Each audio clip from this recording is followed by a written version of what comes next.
Yep. very Yep. much. Yep. This is my pleasure. I can't wait to actually, it's been a while for this, so for me, this journey has been definitely long and filled with all kinds of like twists and turns, and I couldn't be happier with some of it and some of it not, obviously. So, yeah. Mhm. Yeah, we're super excited to talk about your journey. And I also will say that I have hit the record button, so we're technically. I see the wave line, so I just assume we are on the air. Yeah. Yeah. Wow, thank Also, you. I'm loving the Bluey in the background there. The little Bluey plushies. I'm loving all of your plushies. I'm loving the art. I'm This loving is a the real plushies. background, by the way. This is not. Yeah. I'm loving the classic light box. Like, come Oh on my now. god, yeah. I have the Crown Royal bag back there. So yeah, that's why I'm blocking it kind of. But anyway, I'm not like. Yeah, you don't see too many people that have light boxes anymore, especially like the traditional ones. Mm-hmm. Like the last time I've seen a light box in person was over at DTVA. Like they have one on display with a bunch of like milk call like copies, I think, of Yeah. it, was milk call did Drawn to Life? no. It was like copies that it was either Milt or Frank. Maybe it was Frank that did Captain Hook. Was that Frank? I don't remember. I keep forgetting. Oh. That was Frank, I think. Yeah, it was Frank. There we go. Because I was like, it was one of them. I was like, Yeah. can't remember which one, but it's just like it had like copies of it, and it's just very cool to just see like the old school way of how stuff was done. And Yeah. I remember being taught how to animate on a light box like back in college, but then as soon as I got out into the workforce, it was like, yeah, anyway, don't worry about that. Yeah. It has definitely changed. Oh my goodness. I mean, by leaps and bounds. And, you think about people who've been in the business a while, it was an interesting learning curve. I mean, with everything, I mean, we had to learn everything. There was hardly any schools that taught you how to do this stuff. So there's just a few of them that are out there. And I'm still glad that, we can still have stuff like this on display and from time to time use it, so yeah, it works great. It's just that, nobody has it anymore. I mean, maybe they'll have it, in some of the places where I've been and worked, and they'll have it sitting in the background, just like mine. Mm-hmm. And they'll just sit there and reminisce about, wow, the days of using a pencil and sitting there, that's the only thing that would make that you knew that somebody was in the next cubicle is when you heard that pencil sharpener going. That's the only way. I mean, usually people. Oh, that sounds like a nice. yeah. That sounds nice. That sounds like a really nice. The office. They keep the offices so cold now because all the computers now. So we're all. Oh yeah. Yeah. Just shivering, barely speaking to anybody. So. It's. Do you ever hop on the old horse? Like, do you just get on? And you're like, I'm just gonna do some traditional animation. Oh, not so much me. My husband definitely. I mean, he's an artist too. So from time to time, if he needs it to just do a real quick drawing or something. Currently, there's Reno 911 on it right now, but anyway, picture of the crew. Sometimes we'll just go on there and just use it for, like, say for instance, we just need to do something quick, like a quick in between or a quick drawing. It still feels like old times, and I just wish we had more of a use for it. But so many of my friends and colleagues, ex-colleagues, and pretty much it's like a yard sale for these things. Nobody wants them anymore. Everybody's got Cintiq now. So man, fortunate. It is one of those things. Like earlier this year, I was looking up the hole punches for the animation pegs because I have like several reams of animation paper, and I was just like, oh, I want to like just punch these, and just like mess around with traditional, and they're so expensive. Really? It's so wild how expensive they are. Yeah, oh my goodness. We have one here. I mean, and you can see all the piles of paper back there. Yeah. So yeah, there's one back there somewhere. I don't know. Yeah, it's up in the shelf there. But yeah, my husband went out and bought one many years ago, and from time to time, whenever we doing our drawings, or if you want to just especially when you go to places like if you go to jury duty, sometimes you just want to take a pad of these drawings and just scribble away while you're sitting there and waiting for it to be called, and you're pretty much trapped there anyway. And try not to get busted trying to draw people that are sitting there, because those are the best models on the planet. Right. sitting in there. You have nothing else to do. But yeah, they're very expensive, and very few places have them. I mean, luckily they're still out there. There are still places that have pencil, paper, but just few and far between. Oh man, I miss the days of just like flipping through the paper. It was just really nice to be able to do that. Well, I mean, you did you do animation, or did you? Yeah, in my college, I went to Columbia College Chicago, and we were taught, because I had a lot of like old Warner Brothers, like Animaniacs guys who were my professors, and we were taught traditionally just how to like, use timesheets and everything, and like I knew how to do that, but it's kind of all just gone. Like it's gone from my brain for the most part. Were you on the first? You were on the second, the reboot, correct? I mean, you're talking about the Animaniacs? For Proud, right? The original, yeah, like my professors were like they worked at like Star Tunes and stuff in Chicago. Right. Okay. Mm-hmm. Yeah, Spike and all those guys. Yeah. All those guys, pretty much. Yeah. Oh yeah. Mm-hmm. I honestly forgot how many like Chicago people, because of like Tony and Spike, were at Warner Brothers. Like when I moved out here, and a lot of my peers from college were just over at WB because like the Chicago crew was just over there. I'm like, oh, okay. It's just a natural migration. Yeah. But well, speaking of, I didn't even have a segue there. But speaking, I didn't have a segue either. we didn't even introduce the podcast. It's been like several minutes. But hey, everybody, welcome to Keeping You Animated. No, you're a delight to talk to. That's why it's the flow is just so natural. Welcome to Keeping You Animated, everybody. Hello, welcome. Hello. Hello, all listeners and watchers. Yeah, well, this is mostly an audio. Not mostly. I mean, it is audio podcast. Yeah, this one's just audio. Yeah, the video is just for us to. So we can see each other. Humans. Oh, no But oh my gosh, listeners, we have a special guest with us. Please, special guest, introduce yourself to our listeners. Who are you and what do you do? Hi, all. My name is Shavonne Cherry. I am an animation artist, and I have worked on various television series, ranging from, oh my goodness, Warner Brothers, Disney, Hanna-Barbera once upon a time. And I finally was able to do my own individual IP, original IP for Cartoon Network. So I am the creator, executive producer of a cartoon short called Off the Menu. Originally titled with the protein panel. So it was originally called Off the Menu. Oh, interesting. Yeah. Oh my gosh. It's just that it's such a common name that at some point I knew was probably, too long. So Off the Menu kind of got cut in half. Okay. Oh, wow. But you have shaped, for our listeners, I believe, kind of range around like maybe like 30 and under, recent grads, things like that. And you have shaped our childhoods. like the amount of stuff that you've done, like looking at it, it's just like, oh, I watched that. Oh, I watched that. Oh, I watched that growing up. Oh, okay. You've been around the block. Yes, I have.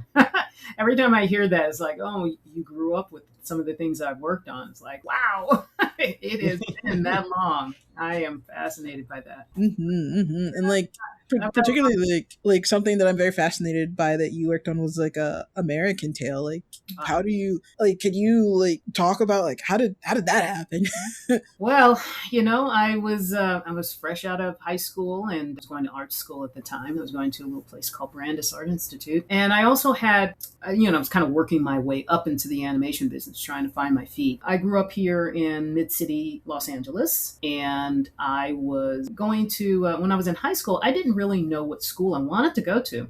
And so I found Cal Arts. Of course, I had a substitute art teacher and he told me about Cal Arts. I gave it a shot. I didn't make it in, unfortunately, but I found another smaller boutique studio, and they had a few of them around town, and that one was called Brandis Art Institute. And a lot of the teachers that worked there, they were also employees. I mean, they were still like working professionals. So I took a bunch of courses there, and in between that, I would try to find animation jobs. So what happened later on was it was a different time at that time. There weren't a lot of women that were like coming out of art school and jumping right in like they are now. It's a totally different animal now. So I thought that maybe perhaps in order for me to get the experience I needed to start off as a cell painter. And that's how women got in the business. It was literally the bottom tier artist positions. It's just like, it's almost like a secretarial job sometimes. You have to start at the bottom and work your way up. So I was interested in becoming a cell painter. I didn't think that I had the chops at that time. I was still 18, 19. And I just thought maybe perhaps it would be a good idea to, get my feet wet. Maybe I can get a smaller job and work my way up. So I found out through friends and colleagues, just making connections that,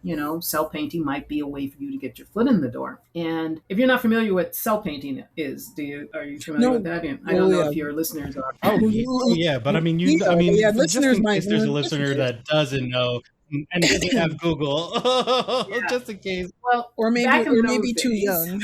Yeah, might be too young. Okay. Once upon a time, there used to be. We used to do one along with just doing regular drawings. Just drawings on pencil and paper. They also did animation via. Once the animation was all done, it was all animated. What would happen is that they would get it, send it down to this place called the ink and paint department, and that's where they transferred those drawings to clear plastic celluloids, cells for short, and that became the final product you'd see on TV. And they had been doing this process for many decades up until, I would say, the late 50s and 60s, and then by the 90s it was pretty much all gone. All digitized. So what they do is they take the drawings, they would put them in the Xerox machine, and they would put those images on there, and they would be painted on the opposite side. And so some of the most famous and most beautiful animated films were done this way for many decades. You name them. Lady and the Tramp, Bambi, all of those drawings that you see were all painted on these plastic, on this plastic paper. It was like, plastic. So, and back then that was an easy job for women to get into in order to work your way up into getting into aspects of the animation business. So what I did was I went down to Don Bluth Productions. And at that time, I was still young. I didn't know how to do it. There were no training programs for cell painters. So what I did was I knocked on the door. I spoke to the ink and paint supervisor at that time, and she allowed me to come in for a couple of weeks and do some cells. I guess they needed like fixes and changes. And this was during the time when, they were about ready to go overseas to do the rest of the cartoon. So they were just now packing their bags. All the artists were going to be moving over there for financial reasons.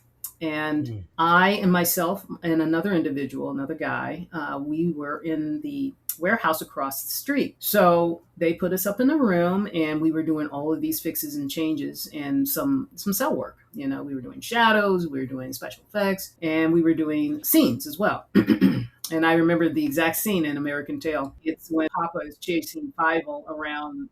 They're on the ship, and Fievel wanted to go and see the fish.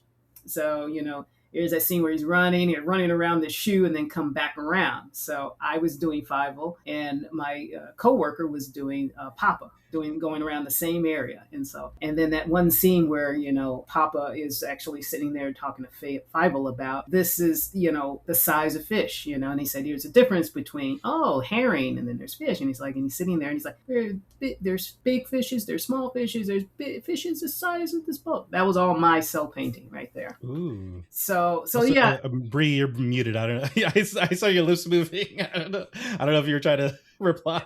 Sorry about that. No, that's me. Sorry. Yeah, I did not realize I was muted. But no, like I can visualize exactly which moment you're talking about. I'm just like, wow. Oh wow! I didn't realize. Yeah. It's pretty great. Every time I see those scenes, I always say, "That's my scene! Yay! Look at it go by." Yeah, and it was just a freelance gig. And the funny story about that is, I really wanted to go across the street. That's where the animation artists were, and that's where I really wanted to be. And I couldn't go over there. I didn't have the permissions to do that. But in this particular time period, there was a masseuse that came in like a couple of days a week. Yeah. So everybody was getting a massage in the room right across from me. So all the animators were coming in. You're like, wow. Interesting. I know. Isn't that the weirdest story? And I don't know anything more than that. I was like 18 or 19 at the time. Wow. I didn't think of it as anything wrong, but I was able to meet all the animators. Bruce Smith came over. Gary Goldman came over. All these people are just looking over our shoulder. And I was like, these are superstars. I've seen these guys and gals names for years in Disney credits and Don Bluth credits, and and in this warehouse they had boxes all over the place of different things that they've worked on. I saw all of the drawings. They were just in boxes all over the place, not behind locked doors or anything. I saw Dragon Slayer. I saw all of this stuff on the floor in there. And they were pretty much packing them all up and I guess getting them out of there. But yeah, that's how I got my my first gig, and it was uncredited, but it kind of opened the doors for everything else. So I was happy about that, and soon after that, I had enough creds to go over to Hanna-Barbera at the time, and I was able to talk to the the ink and paint supervisor. Her name was Allison Leopold, and I showed her a few samples of things I did, just some mock-ups I did at home, but let her know that I can't show her anything to say that I physically did any of this stuff, but it was enough to give me a shot. And I was working on, I think it was the very last season of the Smurfs. Okay. Oh, really? Oh, yeah. So nice. I was wearing a Smurfs hat. I did not wear the Smurfs hat on purpose. Just throwing that out there. I did not notice it. I didn't realize. I know. When I just realized that. That's crazy. Oh my God, that's cool. Yeah, and that was probably maybe within a year. I mean, it was like back then they were literally summer jobs when, in the industry. Wow. Yeah, so a lot of things were done over the summer, especially TV shows. So you would get hired as, pretty much temporary. Very rarely would you work year round. So this network. Wow. Yeah. All the TV shows, Saturday morning, it was usually you got hired in the spring, and by September, or I would say late August, early September, you were pretty much out of work. That's the first time I've heard that. I feel like there's an assumption with our generation of folks that work in the industry that like back then there was just a constant flow of like you're working all year round and like everything, like there were no breaks. So like I've never heard that they've been like they were kind of like summer jobs like that before. Yeah, and I treated it as such, So I had another part-time job. I was doing like I worked at like Sears, for a few years. I had small part-time jobs just to make sure I still had money flowing in. I didn't even have enough to leave my parents' house at the time because it was so seasonal, and I had enough money to make to save a little bit, and then hopefully enough to buy Christmas presents at the end of the year, pay for my car insurance, things like that. Wow. So yeah, that was how it was back then. That was just for network TV, and then it was a little bit of a different schedule when it came for what we refer to as syndicated shows. Syndicated shows were sort of like the non-network shows that were shown on cable TV. A good example of those were like He-Man. Okay. Yeah. There's another one called, I'm just giving you random ones right now. Yeah. And those consisted of like 65 half hours. We're talking about, this is about a year, maybe or so of work. Sometimes it could be shorter, but it kind of gave you that little bit of a buffer too. So maybe you don't start directly in the spring. Maybe you start in early January. Maybe you go until maybe the holidays. So you kind of wanted to try to get on one of those if you could. And I did. Oh gosh, there's Dennis the Menace cartoons I worked on. That was part of syndication, and a lot. And those years were called syndication because they would be on all these different like cable TV, mostly cable TV and non-network TVs. No ABC. It was only ABC, NBC, and CBS at that time. Well, we're talking about here in California, but on other, like Fox didn't exist at that time. There were no Netflix. There was no real, there was Channel 5, but they didn't show animation. It showed other things. Channel 9 was the same way. Channel 13 was the same way. And that's when they used to have all of these other cartoons that came up later, and they weren't treated as syndicated, but yet it was non-network TV. You still got like maybe 13 episodes to work on, just enough for network broadcasts. So remember the Disney afternoons when you saw DuckTales and Tailspin? Those were all like non-network, at least down here in California, not non-network shows. But you saw it on Channel 5, you saw it on Channel 11. on channel. So those are the kinds of programs back then. But then things just started to change for the better as we got out of the 80s and got into the 90s, when you had those amazing films that just kind of turned everything upside down. And it was like the changing of a whole lot of things between 1980, 87 through 90. I mean, all of a sudden you had The Little Mermaid come out, and you had Roger Rabbit come out, and that's when we saw a boom in animation work. Right. Yeah. They talked about that in the documentary that Don Hahn did, Waking Sleeping Beauty. Oh, yes. Yeah. Then that, like, it just sort of exploded, especially for like the feature people. Oh yeah. Like they was getting bank. Oh my gosh. Yeah. Not only were they getting bank, but they were put under contract. A lot of them were like put on contract because they didn't want to lose them to another studio. They were getting so much work. And that was the first time in my short career I'd been working in animation off and on, for maybe about, at that time I started in like 85 when I was doing cell painting. 86 I was cell painting. Then I found odd jobs, still had my part-time job, but then I also got jobs at toy companies, at that time, Applause and Mattel. I mean, you can get like small short time work, for the holidays. So when they were coming up with new products, you kind of come in there in the springtime and be gone like by midsummer, because you were working on pretty much stuff for the holidays at that time. Was it like designing like different toys, or? Yeah, different toys, dealing with different like banners and things like that. Just working with color mock-ups, and you would help a little bit with designs, but they had key people for those.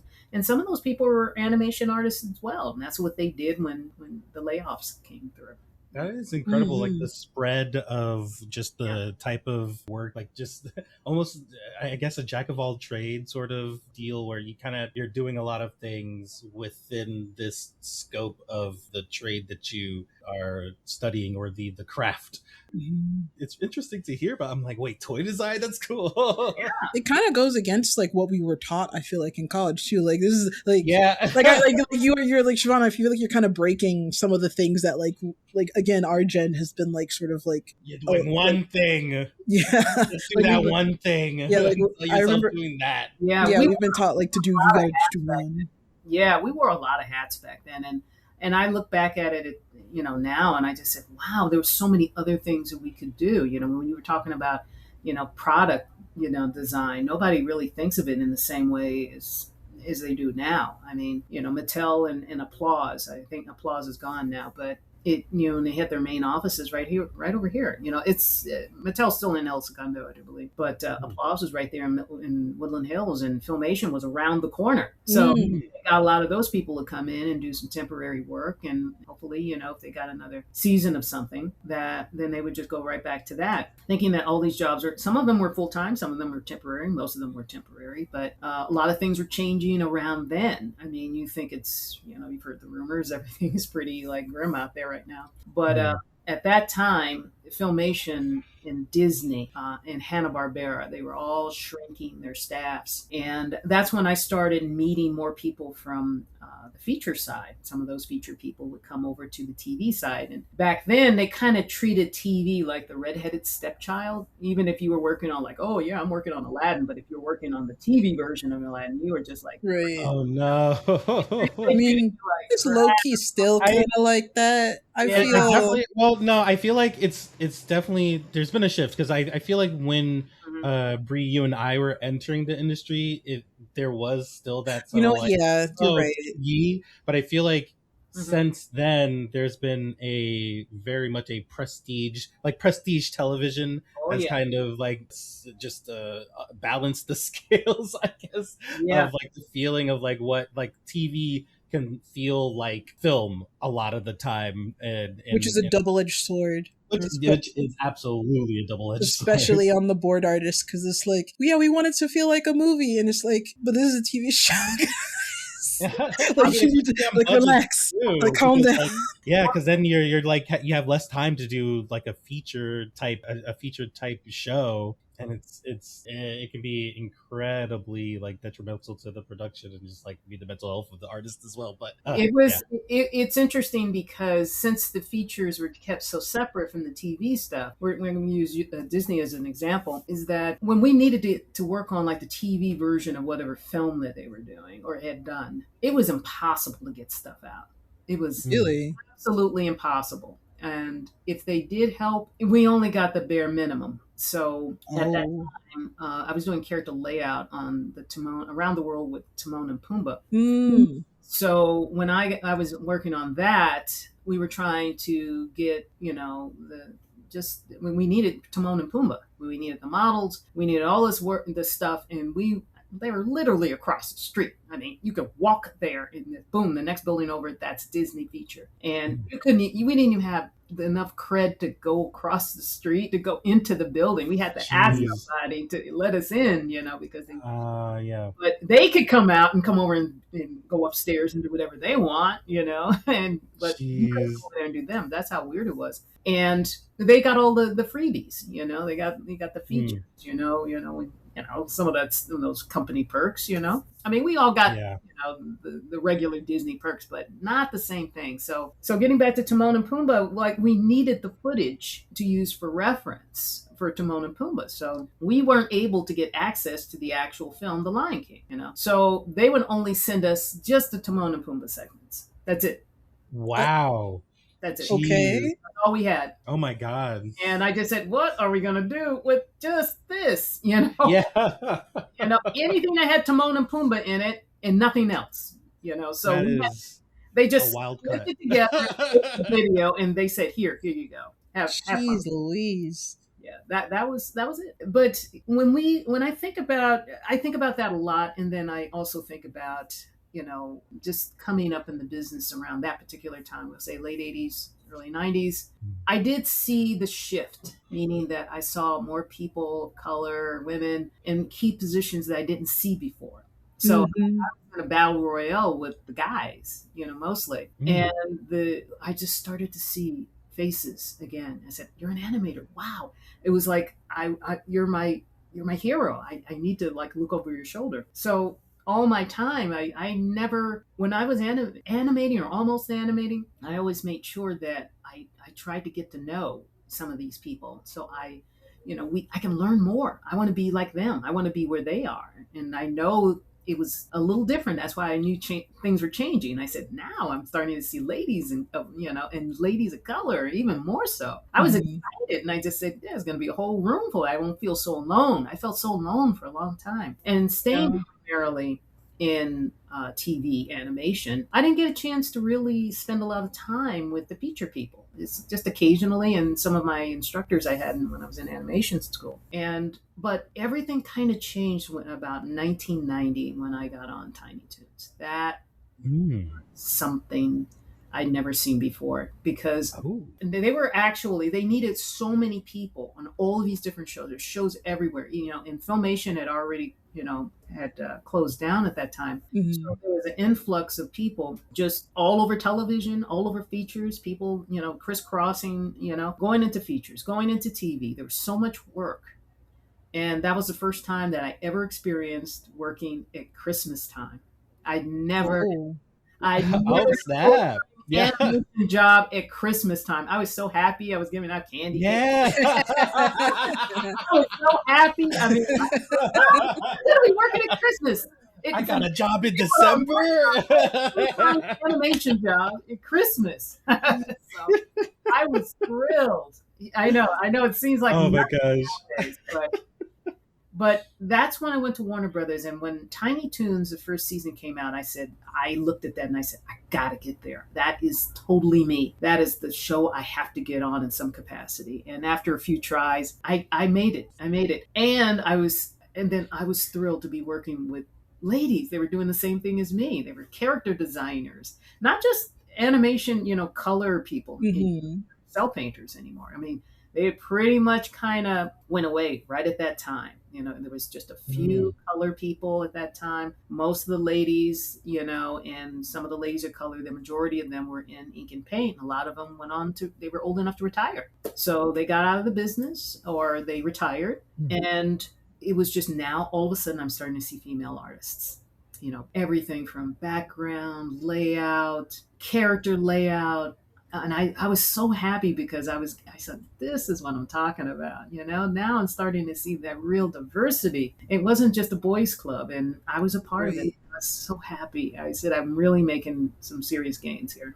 That is incredible. I mean, it's always good to, like, when you're entering an industry and it's just like, I'm male, man, but like I have it from the Black perspective, and I know doubly so you have it from the woman perspective and the Black perspective. But like when you're entering industry that's so white dominated, and it's just when you start to see like, oh yeah, there are other people like me, like that, it's not just this one thing that has been served to me for so long in media, and there are other people as well that are like collectively adding to this artistry. It's an incredible feeling. Yeah, I mean, I was scared to go to Disney for that very reason, honestly, when I first was starting out. I mean, I didn't go to Disney. Disney was like the second studio I went to, and that was in top of 2020 on the Proud Family, Louder and Prouder, as a production coordinator, since I've done both production and storyboards.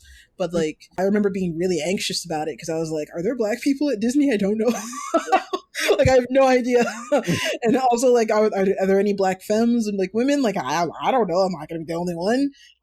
But honestly, like, shout out to Jay Francis. Like, he made me feel way more comfortable and really appreciated like his guidance when I got there. And then like getting on Proud Family, I remember being like, wow, there are so many Black people and women and femmes and like queer people on this show.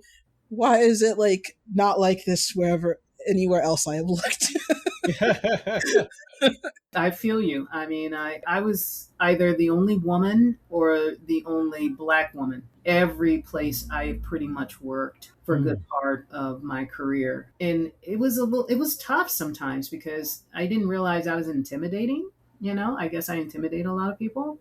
Nah, it's probably just the whole like, I look at it now, but I didn't think about it back then. Sounds like some microaggressions to me. I didn't even think about that stuff. I never thought about my race. I really saw female. I really didn't see race or anything else that somebody could, put me into a slot and say, oh, it's her. I mean, when I draw cartoons, I don't think about anything else but just doing the work right. And so I always hunker down. I try to keep my head low and try to stay away from all of this nonsense that often goes on in these places. So I just stuck to my guns. And there are times when I felt like I was overlooked because, I just said, I'm doing the exact same work as this person. Why didn't I get that position? This person came in here later than I did. And this person didn't get laid off, but I did. I said, right.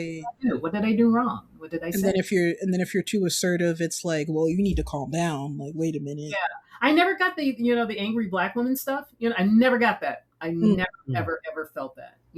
I got some moments when I was so into what I was doing that people said, Shavonne, you okay? You look really angry. I was like, no. It's just when you get into and it's true. Sometimes you're drawing something, you kind of like, you're drawing an angry face. You make it. You're feeling what you're you're drawing. You're in the zone. They're having a reaction. You kind of like get yourself like all pumped up and feel what animators feel. And doing character layout is like that. It's almost animated. So I was getting into it, and sometimes they would ask me, "You okay? You need to take a break or something?" And it's like, "No, I'm fine. Just drawing. Like I'm working. Like, leave me alone."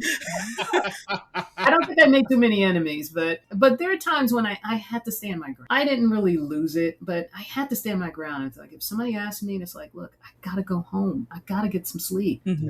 It was hard for me to not be always working. So I did what I was told, and I felt as if, hey, you know what? I'm going to get all these pointers for working hard and making sure the deadlines are met. And then I get laid off. And I just said, What did I do? What did I do? Why is this person staying and why am I not? So I had moments like that in my career. Didn't think in a million years that I would be able to maybe one day become, all of these new creators are coming out of nowhere. Even when I was at Hanna-Barbera in the early days, when I finally got a job on Flintstone Kids, I was finally meeting creators, people that actually weren't like, studio executives. And now all of a sudden, here are these creators coming up with new shows. And it gave me an idea. It's like, oh, maybe one day I can do that same thing. Mm-hmm. So many things I'd love to do, but, I didn't still think I was just still a low level animation artist. And I didn't really start feeling that until they started to come up with the shorts programs that came in. Yeah. And so my background was still animation, but these are all like guys, and mostly guys right out of college. And I just said to myself, what do they have that I don't? I've got all this, I've been doing this for a long time. When is it going to be my turn? Mm-hmm. So I guess, I just kind of took it for face value, and I was kind of getting a little, frustrated because I should be doing more. I shouldn't be just, doing storyboards and I always wanted to go up to somebody and say, hey, you know what? I got this idea. Do you think you could possibly do this? And I've written this. Do you think this, or do you think that? And it didn't come quickly, let's just say, but it eventually did come. So were there instances where you did pitch your ideas and then they were like, no, that's not, we don't want that right now? That was a tough one. I don't remember actually saying, hey, I have these ideas, but they're not fleshed out or worked out. They're just drawings. And somebody would say, hey, you know what, that would be great. I had a few moments like that where they said they liked a drawing, but not necessarily like, oh, maybe, can you create a world around this character or this? I was never asked that, but I often thought about, it's a timing thing. I got tired of kind of going through the secretaries and assistants, Right. just hitting these block walls. It's like, well, you know what? This person is too busy for that, and this person is too busy for that. I didn't like push it. I just kind of, waited and kind of just put it in my head that it has to be the right time. There's a time and a place for this. And I remember even when I was going on, just regular job interviews, and I would get those rejections like anybody else. And when I got one rejection, it just kind of took me back a little bit. So I had an interview with Ralph Bakshi. And this one was back when he was still doing the Mighty Mouse show, I do believe. It was a reboot of that. That was in the 80s. And it was hard because it was you just kind of got that, I thought maybe perhaps I should be out of this because this guy, I had an interview with him and he was leaving as I was coming in. So he obviously forgot that we were supposed to meet. Oh. And it was like one of the worst things that I could think of in my career, up until that point. And it gave me the determination to never take it that badly. And I almost gave up. Because it was he just looked at my portfolio. He didn't even invite me in the office. And the interview was on the top of somebody's car in a parking lot. Oh, no. No. Pages. And I was like saying, he's not saying anything. And then he just says, and I'll never forget, he says to me, so what do you want to be when you grow up? Okay. That was a dagger for me. I said, I'm done. I'm not doing this anymore. But I just said that was like I think of all the interviews I've ever had, that was by far the worst one, And then I can't even remember what he said to me, how I responded to it. I just, how you just see black, literally. Yeah. And I just said, I don't think I said anything of any substance that he would believe. So. I would not. I don't blame you for kind of just sort of freezing. My anxiety would also make me just sort of be like, just disassociate. I would disassociate as well. I almost hung it up at that point. I just said, I suck. Was that after just a long bout of not finding work and then finally having that interview that was just so devastating? Or it was one of those moments whenever I'd hear about new shows coming up, and luckily I had the pleasure of living here in Los Angeles, so I didn't have to get on a bus and to New York or any place, So I just took it upon myself and just say, back then, we didn't have the pleasure of cell phones, so you literally called them up on the phone and said, hey, I'd like to apply for a job. And they said, yeah, you can come by, Mr. Bakshi, Mrs. blah, blah, blah. We'll be here, 5:00. And, we'll see you Wednesday at 5. And here I am, and here he's coming. And said, wow, as maybe somebody got their lines crossed or something. Yeah. But Right. I mean, and back then, you can't get on, we didn't have emails, we didn't have cell phones. We just picked up the phone and called people. And that's how I mostly got my jobs, is just picking up the phone once or twice a week, calling certain numbers. And eventually, sometimes they'll say nothing here, nothing this week, nothing that week, we're not hiring. Yeah. You got like somebody on the phone. I mean, there was no voicemail either. So that it was literally. Wow. Oh, okay. Those are the good old days of analog. Full analog. Oh yeah, it was full analog. So that's how you got jobs. And you dropped off your portfolio. You had your little black book, and you dropped it off, and you had all these drawings. There was no video. There was no Photoshop. There was nothing. It was all just whatever you had in your portfolio. That's it in your resume. Do you find that it's like a bit more difficult these days, even with like, recruitment departments and whatnot, or is it more streamlined? Maybe? I would say it's a lot more difficult now. Because wow. we used to be able to get jobs by word of mouth. Yeah. No testing, none of that. Now, sometimes you would be tested. I had to take a few tests. I had to take a test to get onto Tiny Toons. I had to take a test, just if you can draw the characters, Right. Yeah. And we didn't have the pleasure, like I said, of cell phones. So you had to literally, we had, the only thing we had were like answering machines, like we still have today, which nobody uses. But landline answer machines, and if you missed that call, they could probably fill that job in like 2 seconds. I was like, well, right. So you had to be attached to your phone, like be like ready. I remember those days. I remember when I took a test from Ren and Stimpy, I was like, okay, should I leave to go out and get groceries or should I not? And then all of a sudden the phone rang and it was Marge Dean, and I just said, I got the job. I was like, oh, wow. And I was about ready to leave.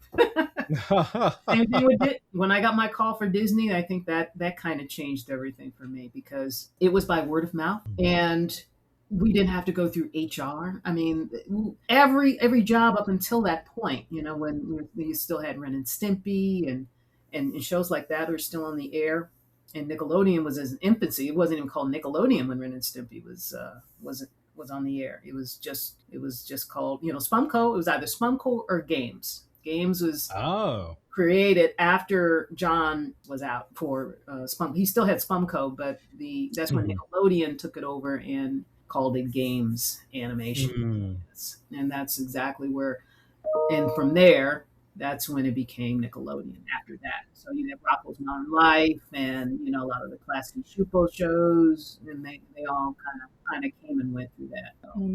So at that time, when I got the call for Disney, it was just by word of mouth. I just can't even imagine, if you didn't have those kinds of contacts. I mean, those are the contacts that you build. Yeah. You needed to have somebody who knew you and you can vouch for you and your work. I mean, you still had to show your portfolio, but yet, and maybe take a test, but it wasn't like a test like they do now where you give it a little bit of a script and you don't know if they're going to use the script in the actual show or something. It wasn't that, it's just like you draw these characters and you just draw, just like here's your model sheet and just draw quick poses, boom, boom. I definitely prefer that type of test because it's so much more like, okay, obviously, I mean, especially these days where there's a portfolio online like most people have that's like available to see, so that they can board, especially if they have the credits on their resume. So it's like, okay, why do we need to do a full half of your episode to show you that I can board your show? Just like, if I can draw the characters, and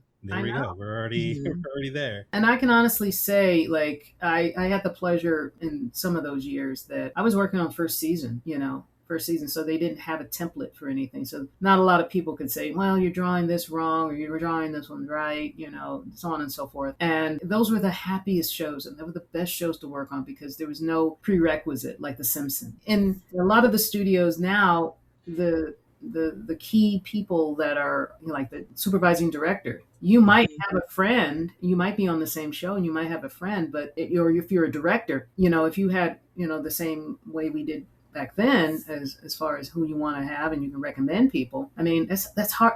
It doesn't exist anymore. I mean, the higher ups now pick and choose who comes on shows. Yeah, I've been hearing about that actually happening at WB. And honestly, recently at Disney, which sort of caught me off guard because because I've been at Disney like on and off for like a couple of years, like just kind of going back between shows. And recently I heard that like, execs might have like some say, and I was just like, oh, I thought that was a WB thing. Like, is this like seeping into everything now? Like, okay.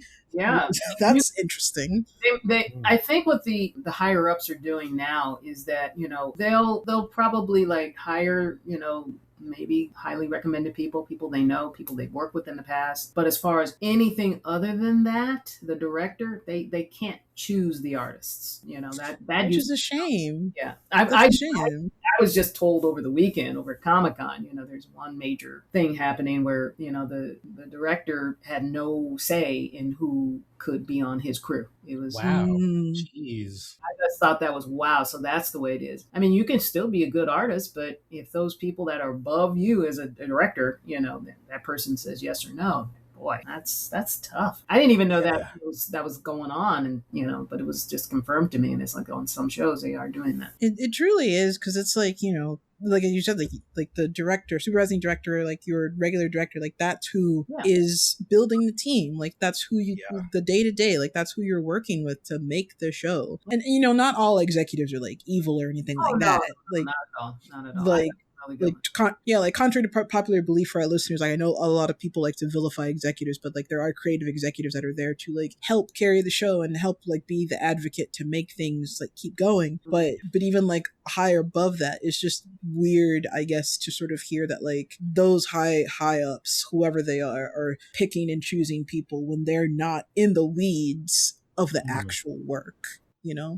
It's strange. It's a different dynamic now, and it's quite troubling because there's a lot of talented people out there that are so good at what they do, and they're just not given an opportunity. I mean, and you can kind of put any kind of thought about why that is, and you'll probably be right. Maybe it's because of this reason. Maybe this person had a beef with this person eons ago about God knows what, and that's all it takes. It's like, this person, I can understand, maybe if this guy treated you like, crap, or something, from the past, and, you're still kind of bitter about it. But it's just now that a lot of the people that are in the business are moving on or moving into better positions. Some people are out of the business. Some people are doing something totally different. They're getting into other aspects of animation and not having to worry about this kind of stuff. But there are some of us that still want to do this. I mean, there's so many people that are now trying to break out of, it's sort of like a prison of the rhetoric of how we function in the business. I mean, it's nice to still be friends with somebody and still have a job for a very long time and on a show that's been very successful. But it's just now I'm noticing that a lot of the shows just kind of the same. They look the same, they feel the same. I mean, when you look at Fox, they just like the template just looks like the same show. Bob's Burgers and Futurama. Here's another reboot. Here's this one. Here's that one. It's just reboots and using the same people that have been on the show like 20 years ago. Mm-hmm. Very, very few opportunities for people that are coming up in the business that want to get in the business. It's hard to watch, because when I was coming up in the business, there was still plenty of senior animation artists that taught us how to do this. I wouldn't know half of the stuff that I know now if it weren't for that education. And now the people that are in charge, they don't do that anymore. They feel as if they can do it right, and nobody else matters. They trust me. They don't want anybody that's going to challenge them either, and that's very disappointing to see and know about, because there's so many people that want to give back, but they don't want to do it. So many people want. It's like, oh yes, please mentor us, Shavonne. Please do this, blah blah blah, and please do this. And they don't feel as if, or maybe perhaps the studios might hire them as a mentor. They're starting to throw those offers out at us. Hey, I'd like to mentor this person or person. We'll bring you in for a little while, train them to do your job. Oh my gosh. Oh jeez. Yeah. I'm not going to go to the dark side. But You're good. I will say too that like I've seen that, it's just because like our schedules are just so intense as well, that there is less time for any senior people that are on these shows to teach green folks coming in. It's like you, Right. especially over the last, like, you know, since the streaming boom kind of like burst, right? Like it just kind of feels as if there is no breathing room to do anything. Like the last couple of shows I've been on have been so breakneck fast that you don't have time to like, you don't have time to talk to anybody, and it sucks. Yeah, they're expecting you to do all the work in a shorter period of time. I've never seen schedules like this where you only have just a few weeks to do a board. I've never seen that or been through that. I can't imagine a board being done in less than 6 to 8 weeks, I guess. That's probably unheard of now. 8 weeks? Maybe. Yeah. Who gets 8 weeks? I know. Me on that show. Yeah. I'm on a show right now. The boards are like the 12-page scripts for 4 weeks. It's insane. And that's like, okay. I remember being something like that when I was at Sony, where I had a director who's just like, okay, you can do this. This is when we did whole acts by ourselves. You know, it's like we had 3 acts. Okay, if you were doing a half-hour show, I was working. Oh on yes, okay. 22 minutes, and so there's 3 acts, and then you would have 1 board artist per act. And sometimes you didn't know what was going to have the most work. You didn't know if this was going to be the chase sequence in this one, or just talking heads in this one. So I remember like my director at the time, who was a terrific guy, by the way, learned a lot. And they've told me that you can thumb this whole thing out in 1 day. Just do thumbnails. Board, a thumbnail, a whole act. You just thumb it out, just little tiny thumbnails. Boom, boom, boom, boom, boom, boom, boom. In 1 day, he was determined for us to work that hard. And that was my first time, being a board artist. That it's like, dude, that's impossible. This board. Okay. That's like maybe if you don't go to the bathroom. Yeah.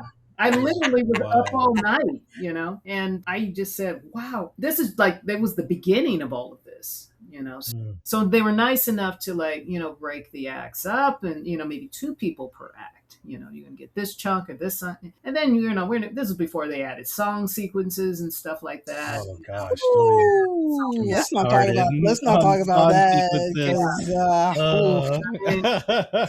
Some of these shows don't be having, you need a songboard artist to do that. Like you can't. Yeah, like here's a 20-page script and like several songs, and you get like 3 weeks, and it's like a song is 3 weeks in and of itself sometimes. Like, what are we doing? I know. And that's something that I just said, oh my God. I said, please don't give me that scene.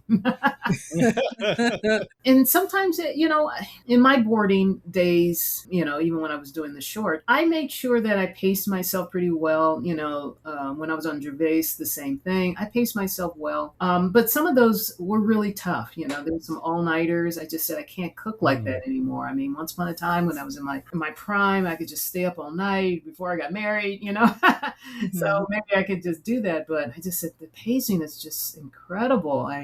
You also got to take care of yourself too, though. Yes. I mean, yes. I like I said, I stood my ground a few times when it came to boys. Like, guys, I gotta go home. I gotta get some sleep, And I just left. I just said, I don't want to. I just leave. And I said, well, Shavonne, the board is due today. And, you still have 5 pages to go. I was like, I got to get some sleep. Please let me go home and rest. My arm was literally, I remember it was just swollen. I just couldn't lift it.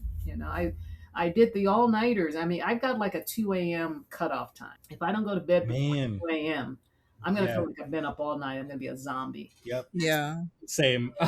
Honestly, same. Yeah. I just said, okay, I just got to tell my family, just like, hey, you know what? I got to do this. I got to do this. I got to do this. But and then I decided, then I got pretty much used to certain paces. Maybe I just said, look, maybe it's time for me to like, okay, I can do a revisionist job. I'll do that. I'll do that. I don't care. I just don't want to stay up all night doing this. For storyboarding, was staying up all night a regular thing? Wow. Jeez. Oh my goodness. Yeah, no, like I know people that have this, some artists that had, well, back in the day, even we're talking about people that unfortunately are no longer with us, would tell me about these days when they'd be up all night and the board would be due the next day. It's just cartoons at the end of the day, and we shouldn't be hurting ourselves to fulfill somebody else's vision, because it's like, we love being creative, we love working with our teams, if they're nice, but yeah, I feel like so many of us as artists, especially for those of us who are Black people, sometimes like we feel like we have to work 120%, prove ourselves, but like we're killing ourselves over a drawing. And I know it's like hard to turn it off too. It is, and there's a part of you that just says, this is going to bother me unless I get it done. Right. And back in the day, this is before we got on computers, before Toon Boom and Photoshop, I used to have a friend come over. He just happened to work on the same show. And still my best friend to this day. He was a production assistant on one of the shows. I said, look, I need help getting this done. And he was such a sweet, wonderful guy, and from time to time I would use him to, it's like, look, come over, I'll have dinner for you, I'll take you out, but this board has to be done by tomorrow. So I had him, he took the script and he was cutting out all of the scene descriptions and pasting it down. That's how we did it back. Mm-hmm. Not only we had to work on these small panels, it was all like paper and Xerox machines and one-sided blue tape. Yeah. And I said, look, I'm going to do this page. And I said, look, I did all of this. This is like this chunk of this script, and this is this chunk. And I would slide the script pages in between each page, and I would say, put everything right here and tape it down. I draw, so I don't have to do it, because you have to go back and put all that information in. Right. Yeah. Back then, we didn't have the pleasure of Toon Boom, where you can just print it out, and all the camera angles and camera moves and everything. Sometimes those camera angles, like say for instance, if it was like a sweeping shot or something, you'd have to put that in the board. And sometimes you'd have to take a big piece of animation paper like this and literally paste it down on the storyboard and with all the angles and stuff. It wasn't all about, this, the whole television aspect ratio stuff. No, this was before digital came in, and it got me through some of the worst times that I had to work. Really long hours and these very short, time frames. And, those times I'll never forget, because that's when I had really good friends that really knew what it took. It was team effort. I don't know if it feels the same, for you guys these days, but those friendships are invaluable. It's like you can still talk to each other after the day is done. I said, thank you so much for helping me out. And sometimes it's not always so. Sometimes, you miss the date by 1 day or 2 days, and, you get yelled at, and you don't know if you have a job, and you feel guilty. So a lot of artists are kind of guilted out, I think, but I understand, how it can happen. I just wish it wasn't so like it is now. I mean, the pacing now is just crazy. So here I was thinking that I was never going to be able to stay in the business as long as I had I not had those few friends. Now, not all of them turned out to be, some of the best friends, but at least we're still cordial to each other. And they understand. And I love the fact that when we could all get together and talk about the days, and him and Ha, and just say, remember the good times too. Because we all had ambitions of, just being able just to survive. And as I've gotten older in the business, just trying to understand, as I talk to the younger people, what do you love about this business? You think you're going to be in it this long? What if you're going to start a family? You might have to take some time off. Will you ever be able to get back into it? So often that kind of stuff too. How do you do it? So, that's what I'm dealing with right now. Like Bree, how do you do? How do you do it all? I mean, I'm gonna tell you, it is very hard. I just turned 33 last week, and I have a 1-year-old baby girl. And I think this is probably the hardest time in my career right now, because work, side projects, and then balancing family, being a new parent has been an immense struggle, and also like mental health as well. Sure. Like it's been very hard. Like I'm unemployed right now, and just trying to like find work is also like stressful, because it's dry out there. Yeah, it's very dry. And the one thing that kept me going, I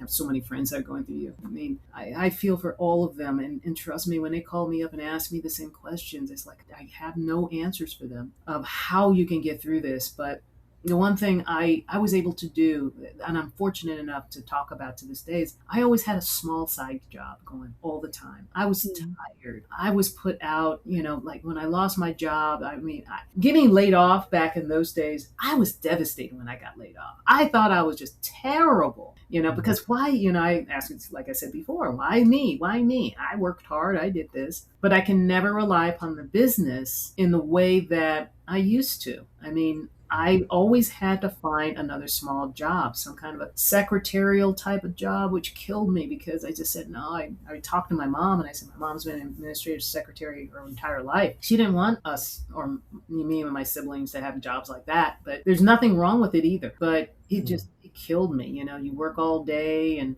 then all of a sudden you had to go back to what you don't want to do.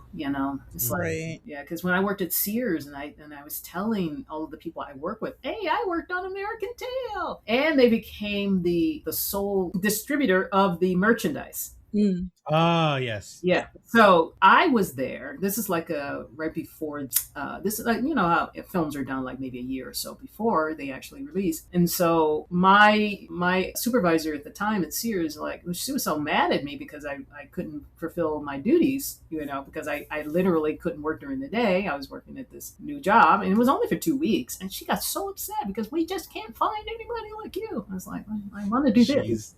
Yeah. And then, and she didn't think of it at that time, but when they found out that Sears was going to be part of the merch, all of a sudden, hey, this is somebody who worked for me. Wow. Wow. And I just said, where was all this? A year ago. Yeah. Blankety blank, it's like you were just worried about your dang schedules. Like, where's Shavonne? Where's Shavonne? I don't care. I don't know what that is. American Tail. Hey, look, we got a superstar here. Hey, say hi. Draw them a picture, Anyway. Oh my gosh. I guess, Siobhan, I'm curious, like, yeah, because like you've had, this long career and all these different experiences, and you kind of touched upon it a little bit, that now you sort of give yourself a little bit more grace. Like, what are some things that you have carried over from your experience into creating your short? For what lessons to be a showrunner, basically, that you would want? Well, it was definitely time and patience, I think, as everybody knows. When opportunities came up for the shorts program, I really wanted to do this. I really wanted to show my potential of being a showrunner and creator. I thought I waited long enough and experienced so much. In every job I've ever had, I saw something new and different, learned something new and different. I was never not learning something new every job I got. I learned something, looked over shoulders. I asked questions, or at least I tried to. I was always defending all of my coworkers. I never said anything ill or bad about some of the people that came up with the business, even if some of them rose above me, and came in at the same time and they picked this person over me. Of course, I'm a little perplexed as to why it's not me. That was always the question. When's my time? So what influenced me was, for this particular cartoon, was just my determination. And I also wanted to try something at that time. And this was in probably the early to mid aughts. I was thinking about a show. And I changed around that time. I was starting to change my eating habits, So, and somewhere in between, almost passing out and the hangries and all that, I just said to myself, I watched all these cooking shows, just like how to eat better, how to do this, how to do that, and somewhere in between there, I just said, how can I make fun of all this? So I watched a lot of shows, a lot of cooking shows. I watched a lot of talk shows because I really wanted to do something like an animated talk show. And I see all the camaraderie, the back and forth between the conversations and stuff. And I said to myself, let me see, how can I do this? Okay, I want to talk about food, but I don't want it to be like this kind of show or that kind of show. I want it to be, pick a little bit of here and a little bit here, but just make it a little bit different. And I said, maybe I can have the main characters be animals. Animals have always been my inspiration for just about everything that I do. I mean, I just loved animals. Maybe because I wasn't able to have a pet as a kid until I was in my teenage years, and I love dogs. Mostly dogs and cats, of course, so my parents weren't dog and cat people. They're not even cartoon people. Believe it or not. So I kind of grew up by myself. I was in this like really weird bubble, but I knew for a fact I wanted animals in it. And I said, huh, I wonder if I could do this with maybe the main proteins that everybody eats on a daily basis. How about a pig? How about a chicken? How about a fish? How about a steer? And maybe change out the character. Maybe this week it'll be, maybe the fish will leave and, go on vacation and you bring in a sheep, or, then this one goes on vacation and you bring in a goat, Right, right. or something, change them out from time to time and just, start on a, like talk shows do, I wanted to kind of do some of that. And so I came up with this idea and I just said, I didn't exactly know what I was going to call it, but I just looked around. I said, okay, well, a show about this. I got a show about that, but the subject matter has to be specific. And I wanted the subject matter to be food. So I just sat down. I had, my husband and myself and 2 food professionals.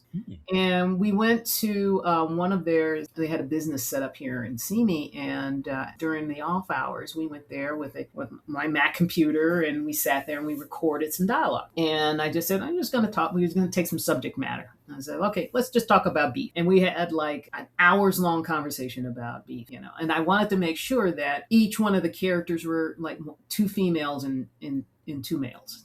That was my only thing, without picking out anybody's personality traits or anything. But I wasn't supposed to be in on this, but I couldn't find a female voice. I could find guys. I couldn't find too many females. So anyway, one of these friends, I said, one of my friends backed out. And so I stood in their stead. And we just had this conversation about beef. And it was like an hours long conversation. And we lost the recording, sadly, because oh no, it was a great conversation. We would have loved to have done that one. It was about beef. And it was a great conversation. And was this like a in character like conversation, like, oh, you're playing the character and like improving it, or was it like, okay, we're just having a conversation? Yes, it was almost totally improv. We weren't going to say anybody's names. We were just going to have conversation. So it was going to be cheerful. It's going to be fun, and it's just talk about it off the top of your head. And unfortunately, my computer crashed. I think it went to sleep.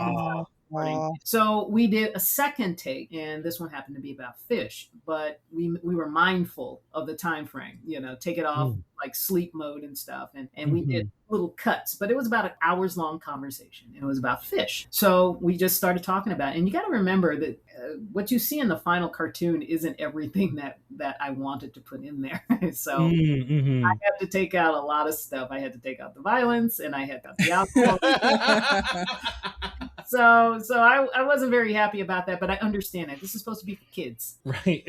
I mean, the kids watch Tom and Jerry and they be beating I know, it's true. I know. Like, Tom and Jerry is super violent. Oh, I know. Yeah. Violent. I mean, there's dynamite and, guns everywhere and stuff. And they got on me for alcohol and violence. Trust me, I would have loved to have kept that in there, but tea being what it is, it's always our Achilles heel when you doing any kind of programming. So I had to change that around. I brought in a really good writer and she helped me get through some of the scene changes that needed to be done. And we got rid of all the alcohol references.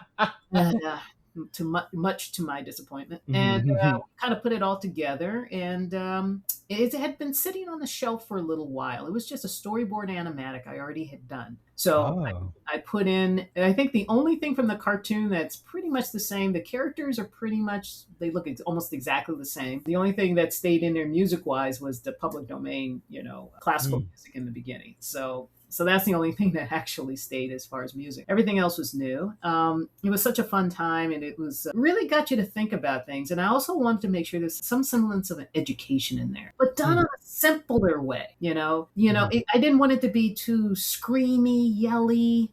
It wanted to be simple enough for young people and adults can understand. So it just came together. I had a great crew, most of them all animation veterans. And the look of the show just came out so beautiful. I was so happy. Yeah. And I did that. I didn't test any of them. I knew they were good. Yes.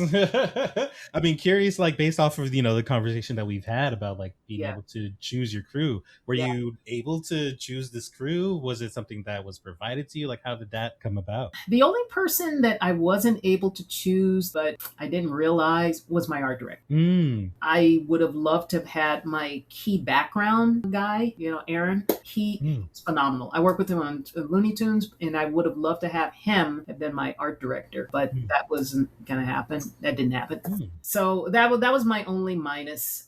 So everybody else I knew their work. They're all so good. Everybody just worked out, and the voice actors really brought everything out. Yeah. Oh, aren't they great? Yes. Yeah, they truly are. I mean, just to give the flowers to the show too, like everything that you're talking about, the inspiration of it being a talk show. Like Bree and I were talking about how it like, oh, this feels like it's a podcast with like these animal characters that have like the flourishes of like silly jokes. Yeah, so it definitely shines through. Yeah, I wanted all of that. I wanted it to come off as being somewhere in between both worlds. A podcast, it's also a talk show. It has that vibe of, you understand. I mean, and you always think about the subject matter, and this comes up in everything that I try to do and try to tell people about. Sometimes you might have people, when it comes to subject matter, there's some people that will never know what it feels like to live in a house. Sometimes there's people that will never know what it feels like to have $1 million, or to have a yacht, or simple things, not having a nice car. But everybody knows how to eat food, Right. Everybody can relate to everything going into your mouth, I know, but that was a long, version of that one. But everybody knows about food. Everybody eats food. And I also want to educate at the same time, but not be how to cook it, Right, yeah. And even right down to the background in the end credits, there's an education there, and a lot of people don't realize that that's there too. It was an education from the beginning. Wait, what's the education in the background in the credits? Hold on, now I gotta oh no, I'm looking. Hold on, let me open it. Yeah, I know. Sometimes people will say, well, I know that, I know this, but people are actually, I was really surprised how many people didn't know that about lobster. You didn't know about this. Oh, yes. Some people said, yeah, I know about that, but what else? And I said, well, obviously you haven't seen the plate in the background. It would have been easy to just put like a fork and a knife or something on the side or something. But in the culinary world of, etiquette, when you are done with your meal, instead, this is what they do in restaurants and places, fancy restaurants, is that when you have the utensils in the 420, it's a little off, but in the 420 position, that tells the staff that you are done with your meal. Oh my God. That's amazing. Sorry.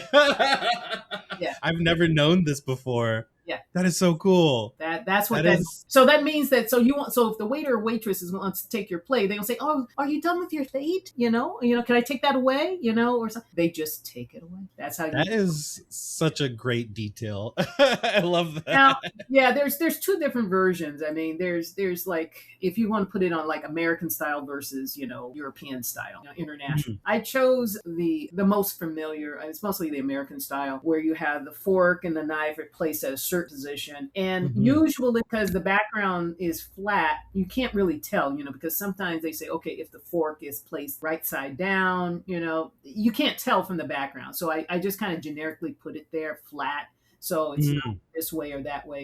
It's just on the plate. And that's sufficient for the education in that. Gosh, yeah. I love that it's educational, too. And it's also it's very much educational, but not taking you slowly through it. It's kind of like, hey, as a matter of fact, here's something about seafood, like that sort of. Yeah, that's all. Giving the information. Yeah, that's all factual information. I mean, the story of the lobster, that's very true. I mean, a lot of people. Yeah, I remember. Yeah, a lot of people don't realize that it used to be peasant food, because it really was peasant food once upon a time. And we added some, and I went through there and I add a lot of gags, for the cutaways for Chef Fool. Everybody forgets the fifth character, which is Chef Fool. Yeah. And he is meant to not say anything, that's left up to the wonderful voice cast, Billy and Vincent and Avriel and Kenna. They were just amazing. Their voices were just spot on, because when I was listening to each one of their audition tapes, how I chose them is that, of course they know the personalities because it's sent beforehand. And each one of them gave me a little bit different. They're given some dialogue to say from each one of the characters. And each one of them did something that a lot of the other ones did not do. I mean, some of them just read the lines, but what these guys did, all four of them did, they added something a little bit more. They started speaking like the characters. Like Vincent was incredible. I mean, he's supposed to sound like that. And I had the most readings for him, for Angel. And oh yeah, because he's a fish. Yeah. yeah. I had all of these like amazing actors, some of which you probably know. I mean, I had the most readings for him. And Vincent was the one that came out because he got into that. There was stuff in there that they actually added, and that's what I wanted. Them to do. And because they ad-libbed in their voice recordings for the audition, and so they said a little bit more. So they got into the character and they started speaking like the character. They went completely off script, and I loved it. And they did everything I didn't have to ask them to. Like Billy, who does the voice of Bullock. Billy, that scene where Solly knocks him off the couch. Right at the end, I think. Yeah, he's going, oh, yeah. He did that himself. Oh, that's a great vintage. Ow, fork. Yeah. Oh my God. All that stuff is not in the script at all. He added that. And I said, that's exactly what I wanted. Thank you. I love it when I did think about that. Yeah, I love when voice actors ad lib and are able to like, they are the character, and they can just like ad lib it. It's like, that's exactly what this character would say. Exactly. Even right at the beginning when Vincent does the intros, the black and white intros right there in the beginning. All of a sudden, he says, "Yo, I'm Angel." Yo's not in there. He just added that. I just kept it's just a few words here and there, and sometimes they're ad-libbing. I said, okay, let me see if I can put something in here, and we put in little bitty different things. And if they just said something that was a little off or a little bit, added a little this or that, and I added it in there, and I just thought it was funny. And the little snort that Solly does, that's all ad-libbed, So I wanted them to get into that, and they did exactly what, and I didn't have to ask them 50 times. It was just. They just did it, and that's one thing I was so happy to go to their voice recording. I couldn't wait to see what they were going to do with these characters, and they did they do it all together, or was it like individual? Like how did that come together? Because because it's such a talk show aspect, like did that come into play? we were sorry about that. We were still kind of in the middle of COVID during all this. So everything was done via a Zoom. So we were all like Zoom calling it, and they were in their studios. I don't know how they made this all work out. And I had a clunker computer at the time. I was afraid that I was going to fall offline because they had their voices came through from wherever they were recording from. Because I think they're all over the United States at the time. They weren't all sitting right next to each other. So I know Vincent is from Canada, so he might have been up there. So yeah, they did a fantastic job, and the amount of people that are just like the positive, feedback and just everything about the cartoon, everything from the look, the feel. They, I try my best not to pay too much attention to what the reviews say, but I don't care. I mean, I just want to know, because this has just been like a journey for me, and to sit down is one of those things that just brings so much joy. It doesn't feel like everything has been in vain, because I can remember times when I would still say I was not the best or not the greatest, and this person is better than me, and that. And a producer over at Warner Brothers sat me down. I guess he must have just didn't like what I was saying about putting myself down. And he said, "You're on this particular show," because I was saying to myself, I don't belong on the show. This is Looney Tunes, the shorts. I don't belong on this show. I belong on this show, because that's where all my friends are, and I need to be over there because they know me, and still defending, and putting myself down. And a producer basically said to me, "Shavonne, you're really good. Why would you want to go on a show that you don't know, that you're giving so much praise to people who are not going to do the same for you?" And I'm paraphrasing. they're miserable. You don't belong there. You belong here. You're really good. And you should never put yourself in a situation where you think you're bad or this person's better than you. You wouldn't be on the show if you weren't good.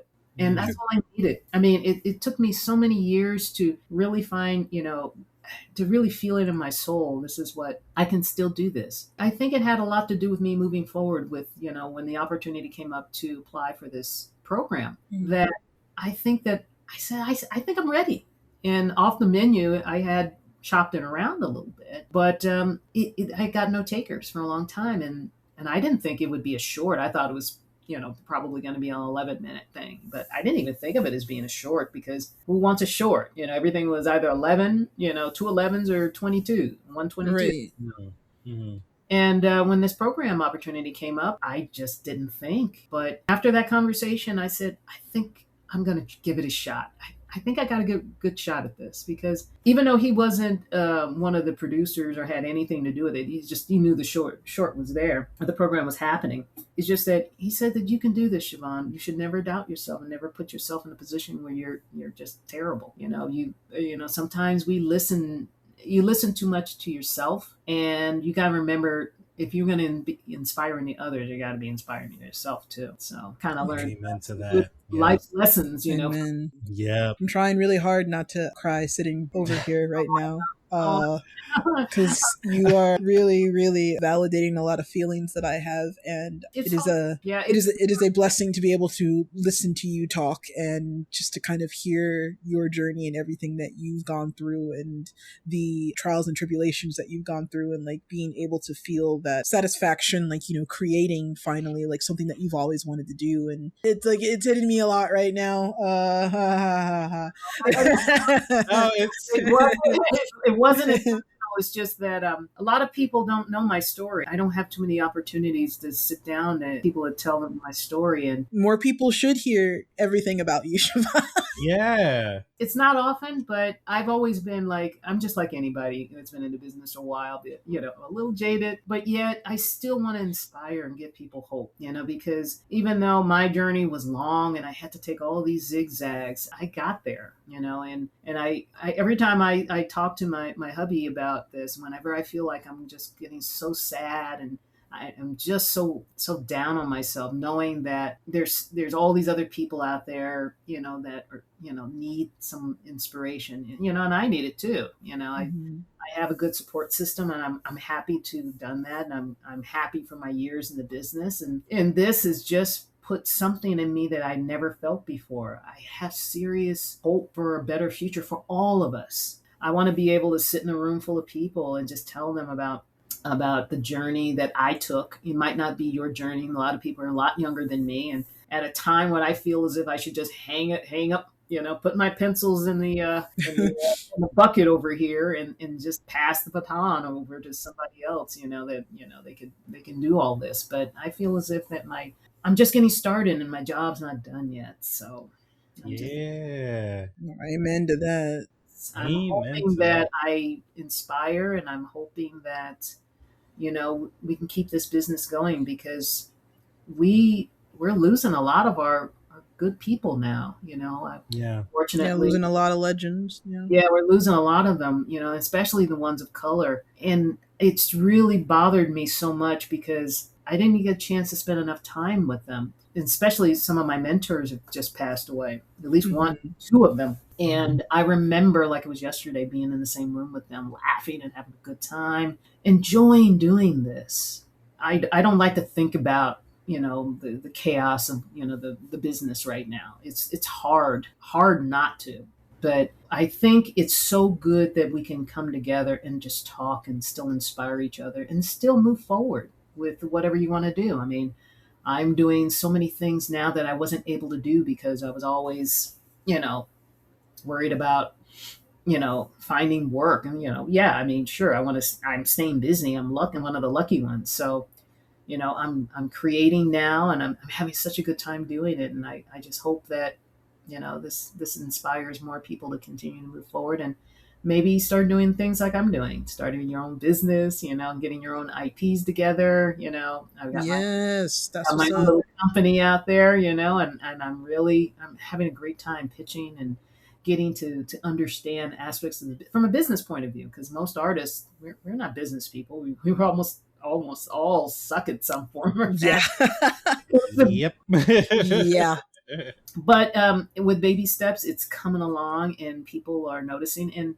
And for me, Off the Menu was to be my stepping off project. It was supposed to be 3 years ago, but it's been on the shelf all this time. Right, Yes. right. But now that it's out, like, has Yeah. it kind of opened any potential doors, or like you can't really probably talk too much about it? Maybe. It has, but I'm because it's out, I can now say that I did this Yes. and open the doors for my other projects, which don't have the kind of limitations in which I can do with it until I know Right. more about what they're going to do with it. Right. And it was so hard, for the last 3 years. I'm not just myself, but the other creators as well. Mhm. Right. Yeah. Yeah, we have a couple of friends who have stuff in that program as well, and like Yeah. I remember like a friend did one, Mhm. Ash, and I remember seeing them work on it, and Yeah. this was like 2020, 2019, and I was just like, man, when is this coming out? And then you find out that the program is just like, I don't know.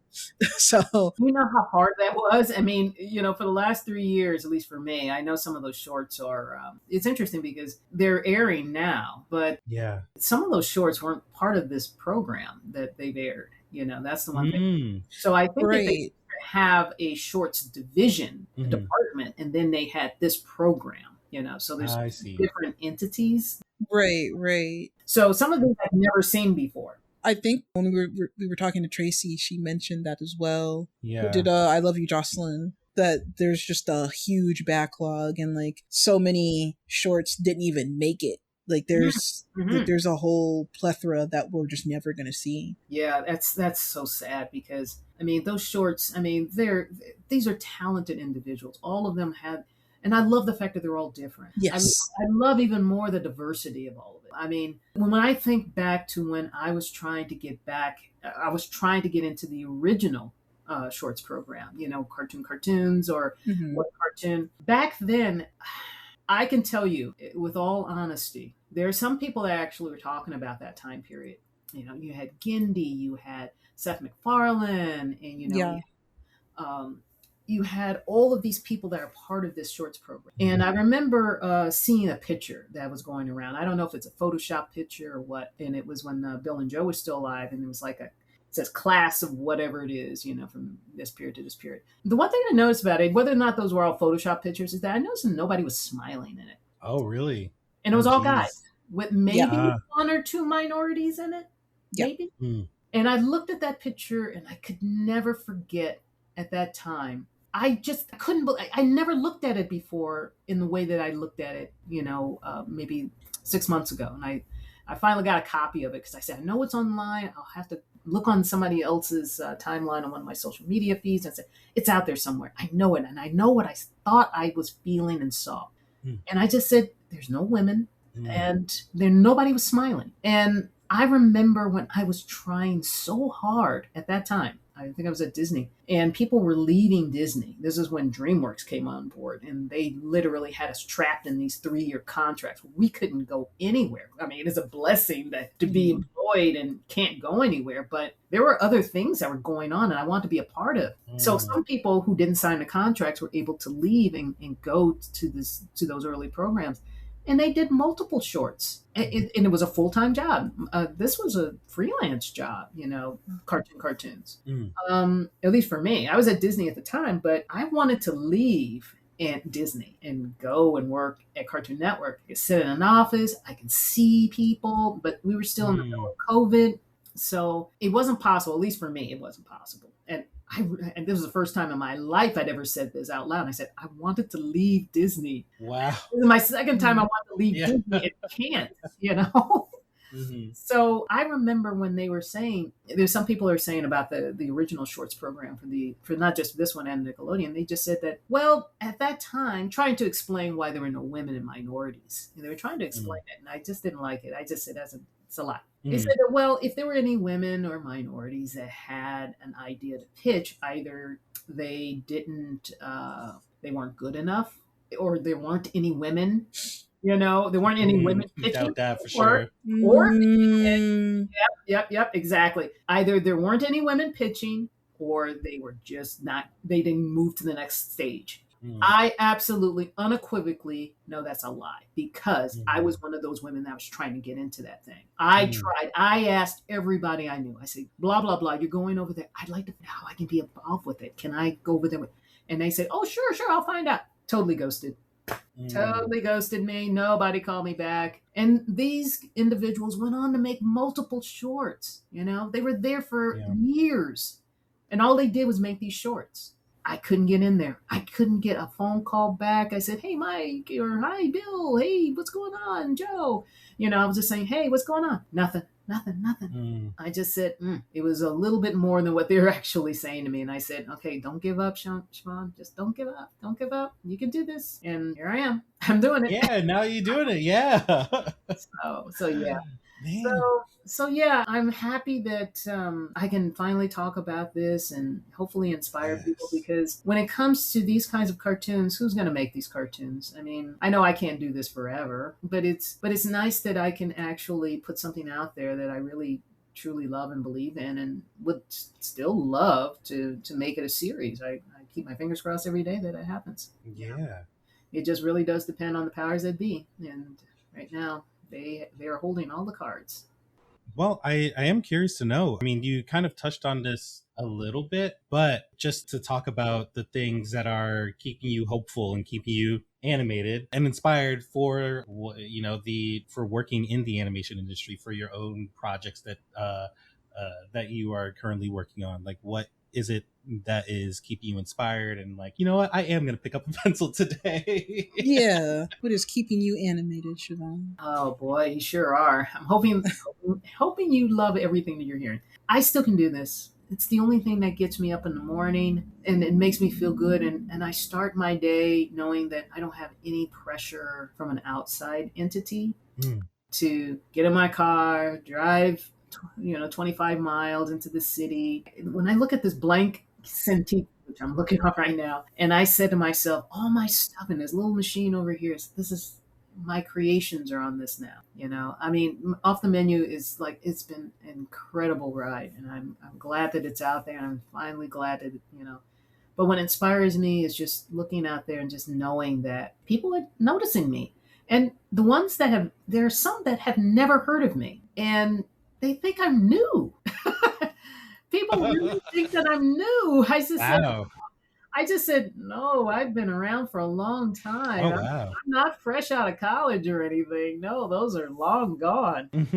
And when they see this, and I read, and they say, well, Siobhan's been doing this 30 years. I mean, it's hard to imagine 30 years, but it inspires me. I mean, I can like finally just let it out, characters that I want to create, worlds I want to put them in, and just be able to move forward with that. I mean, that's something that I've always wanted to do. Never thought in a million years that, especially when Off the Menu came out, I didn't think that I'd ever have a chance to actually be able to put an IP of any kind out there.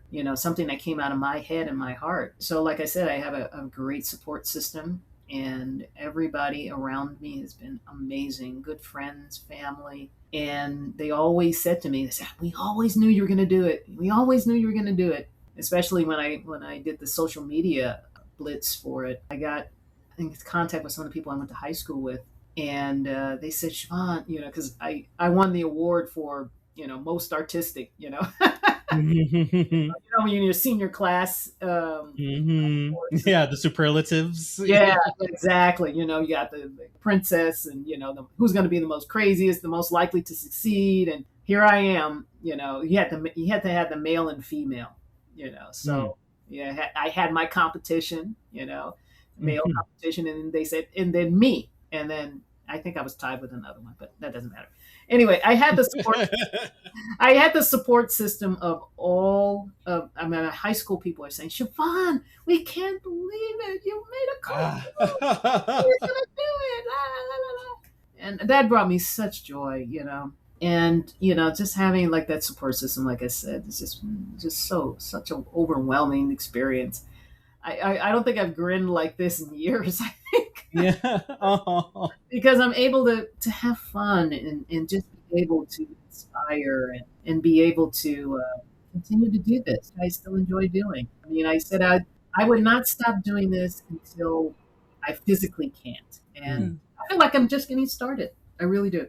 Oh man, that's awesome. That's something that I always like think about. I feel like art is one of those. Art is a pathway that a lot of families sometimes worry when like people Yes. get into the Yeah. arts. You know, the stereotype of like the starving artist, and you know, constantly not knowing if you're gonna have a job or like when the next Right. job's gonna come, and Absolutely. being in between jobs. And it's one of those things that I think about where I'm like, what am I gonna feel about my career? Am I even going to be doing this? I would love to still be in animation. What is animation even going to look like in decades Yeah. from I now? know. And That is the ultimate question. And yeah, I have, I'm hopeful that it will continue. It's just, with everything out there, it's changing by leaps and bounds all the time.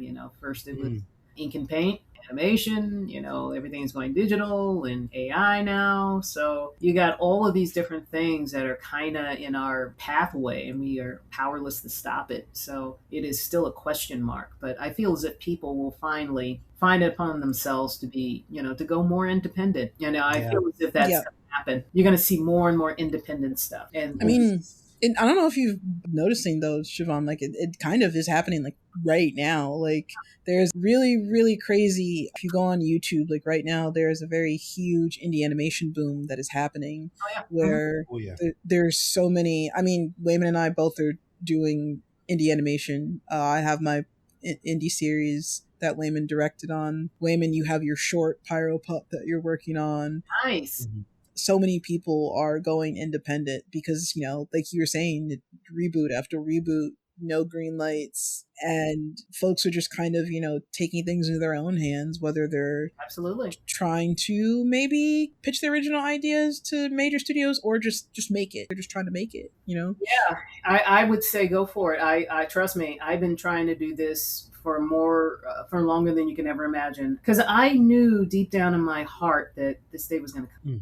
I was really getting frustrated over the fact that, with the consolidation of all of the different entities, whether it's features, TV, now streaming, all consolidating into one little area. So now the people I never used to have contact with, I have contact with now. People are always exclusive to features. Now they're in TV. Okay, they're saturating that area. And it's like, okay. Mm. Now all of a sudden I was getting board artist positions. Now I'm getting cleanup positions, because all of these people are kind of coming in here. Then we started getting shorter seasons. We used to get big seasons, like a full season of like The Simpsons used to be 22 episodes, right? What is it now? 17, 18 now? And that or 10, sometimes 8, sometimes 6. Yeah. Or they do 20 and then they split it in half. Yeah. So that way you do you do the 20 episodes and then they air 10 of them one year. They air the other 10 next year. And you're like, am I going to have a job? I don't know. I'll see you all in like 3 years, I guess.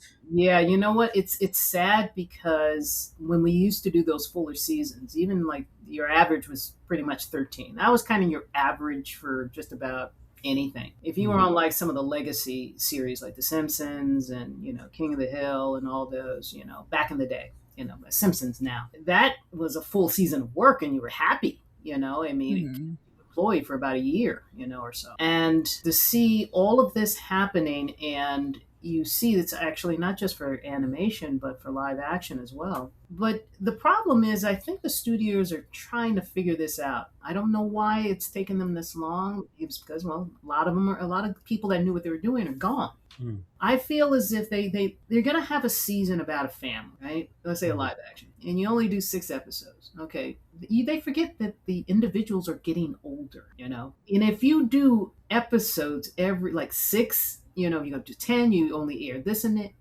you're not going to have another season for another 3 years. Yep. All of a sudden, these kids are grown. Yep. And I say, what happened, Mm-hmm. When I was watching One Piece, I don't know if you ever watched that, but Yes. Live action, the series, which is great, by the way. There's nothing I can say that's wrong with it. I think it's really great. Are you a fan of the manga or the original anime? I never read it. I never read the manga. The manga, but I did see the animated series. The original cartoon. Back in the day, a long time ago.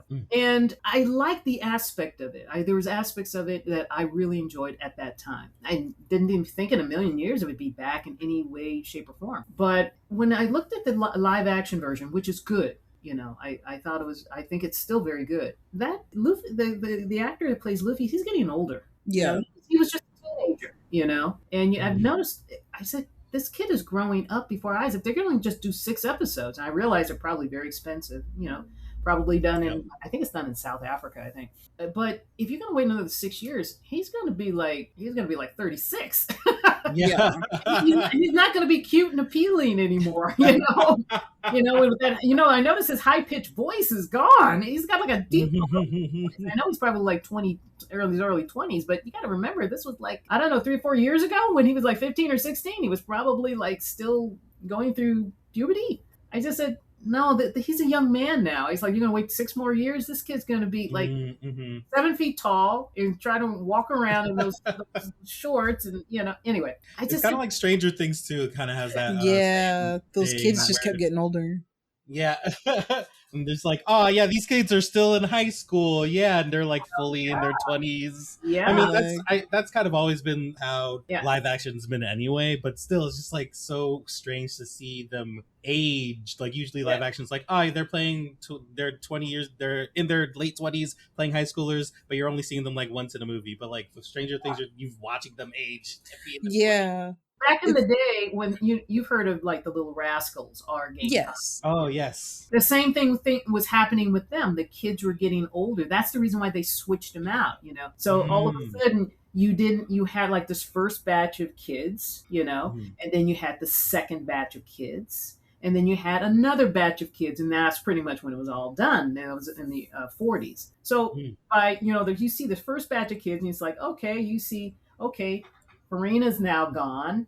Then Stymie comes in. Then Buckwheat comes in. It's like that's because they're getting older. They're not cute anymore.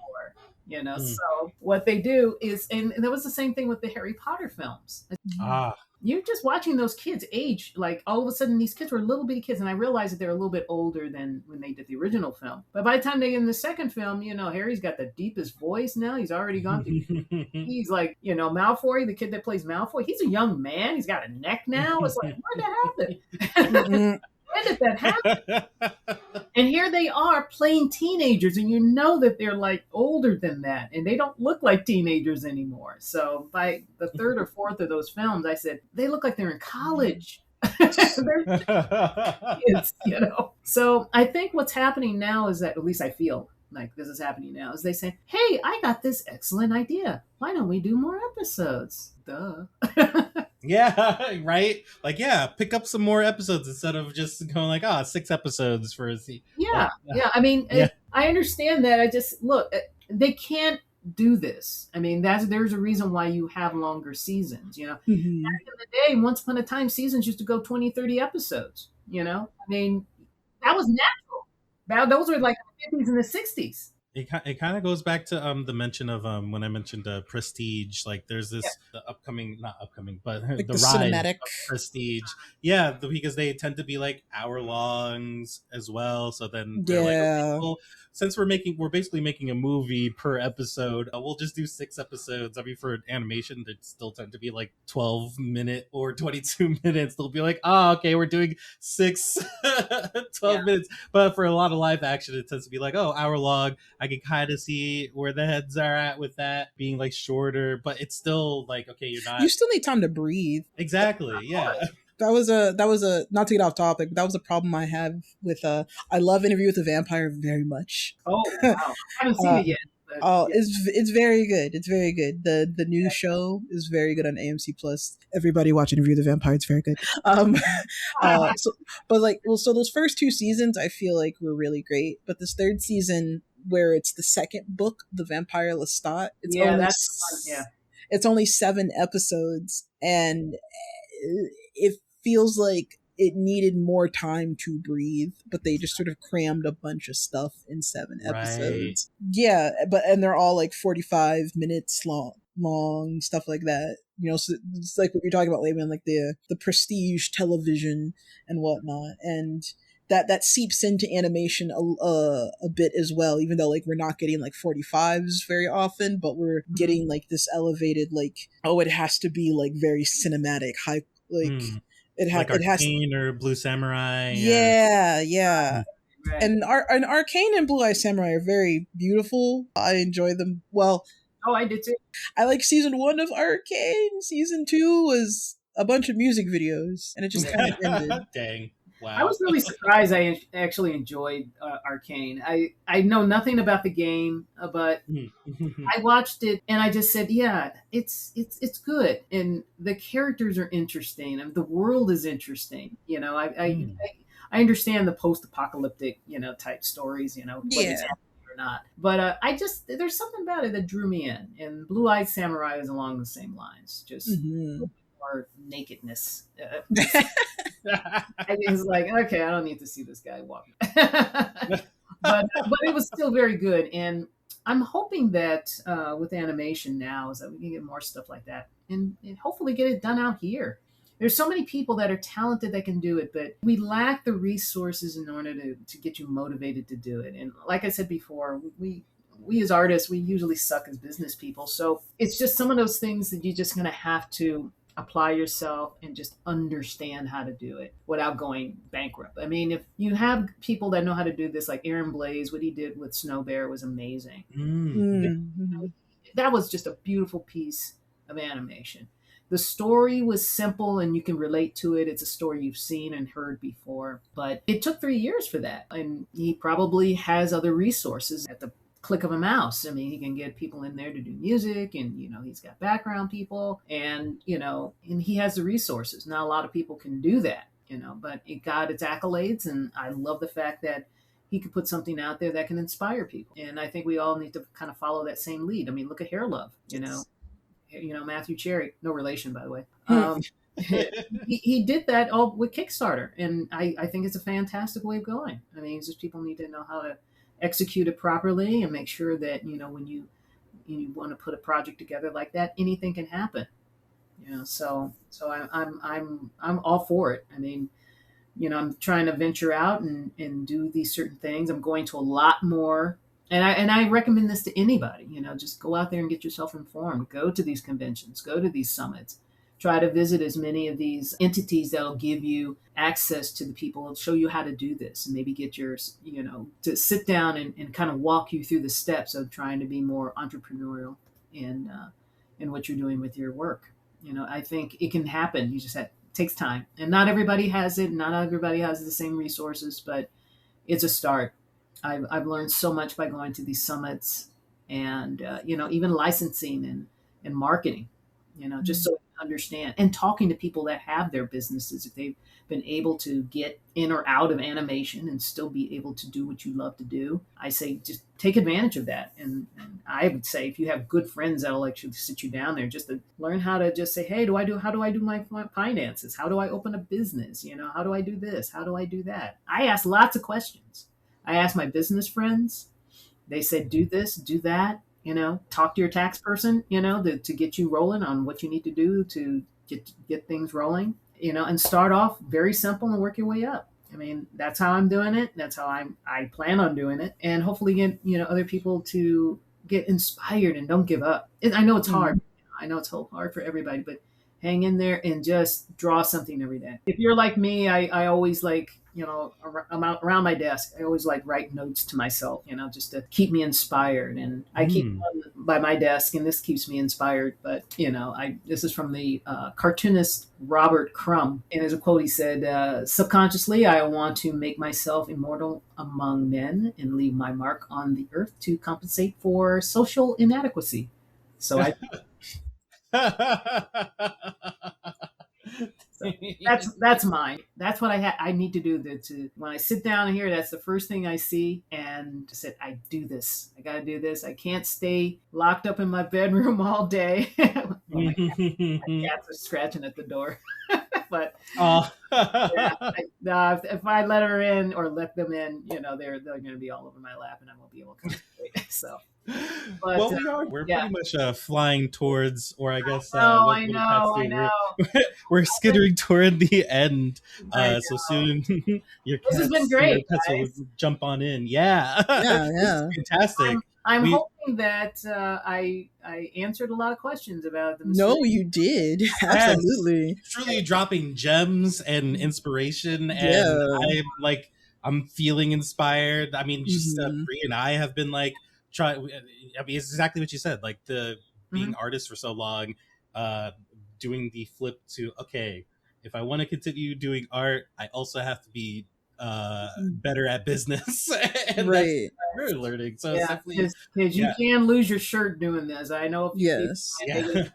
Even back in the day, when not everybody was even trying to do this, everybody was still trying to find the next gig. And if you can just keep going, stay inspired, make sure you have positive energy around you, especially if you have a family like you do, Bree.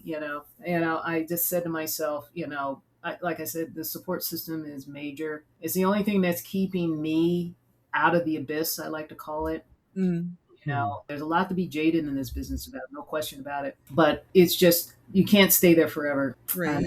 And I wish everybody the best of luck, whatever they try to do the next stages of their life, whether they're going to stay in animation, keep moving forward, see how the business turns out, or give it a shot. If somebody like me can do it, you can too. And just keep this business going. We still need talented people to look up to in this business, and keep moving forward. And keep the creativity going. I mean, it's important that people do that, because there's a lot to be, go crazy about right now. But, creativity is one thing that, that keeps us all going. And hope everybody continues to move forward and with some positive vibes and fingers crossed every day. Truly. I can't snap, but snap. You snap. There you go. I can't snap. I'll lightly clap. Poetry. Thank you so much, Shavonne. Honestly, that was beautiful. That was lovely. And where can people find out more about your work? Your business, and what websites can people can go to? I have a few things up on my my website right now. I have a company called Drawn Forever Productions, and it's under drawnforever.com. I have off the menu there, so if you want to click on that, you can watch it a few more times if you like, and you can see some other items I have going on, that I'm working on, and I'm just keeping our fingers crossed for the future for it. So lots of good things are happening. So please check it out, and definitely, of course, visit IMDb, and I'm on LinkedIn and all the social media sites, and I post from time to time on those as well, and see what's going on and what's the next moves. Heck yeah. Yeah, I'm on Blue Sky, I'm on Facebook, and I'm on Instagram. You heard it here, ladies and gentlemen.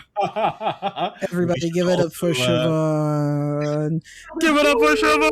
Let's go.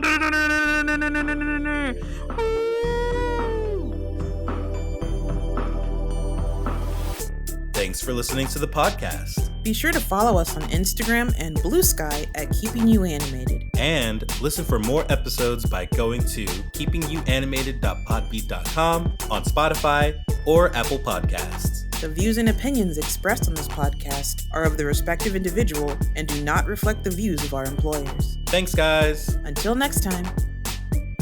This episode was edited by Man Lightfoot. Our producer is Jordan Hackman, with music by Ergo Funk.